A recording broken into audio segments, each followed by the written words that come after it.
Ano yung naging ruta nyo sa yate nung pag-alis nyo sa Manila? Nagturtambay ng una kami doon sa Tabaco, sa pier. Tuloy mo lang. Pagkatapos doon na kami naghurat, biyahin papuntang Birak. So, mula yate sa malaking barko, saan banda kayo lumipat sa barko? Doon lang tabi kami naglipat sa ordinary. Yung aircon pa medyo mahal yung price. Pati nahangusan ako ni mga karaon ng cup noodles. Ilang oras? Ang aram ko, 4 na oras ang biyahe papuntang Birak hari ng Tabaco.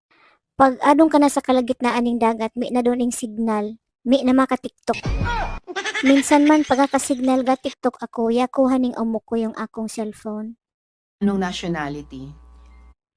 Half-half po yung akong umok, half bulldog, half shih tzu, kaya ang bura po sa kaya, bullshit. Bakit niya kinuha yung mga cellphone nyo?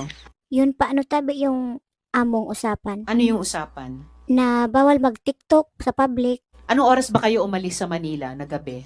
May ko magdumduman yung exact time, basta pagkapanghapon namo yun, ang sida namo ninyo native na manok. Hindi. Anong oras kayo sumampas sa yate? Pakakaon namo, nag-toothbrush pa ako, naglabar, so mga bago mag-alas 10 tabi. Pagkasakay nyo sa barko, anong ginawa nyong sunod? Gahanap po ta na ako ng signal ta, gusto ko ta na mag-tiktok tabi.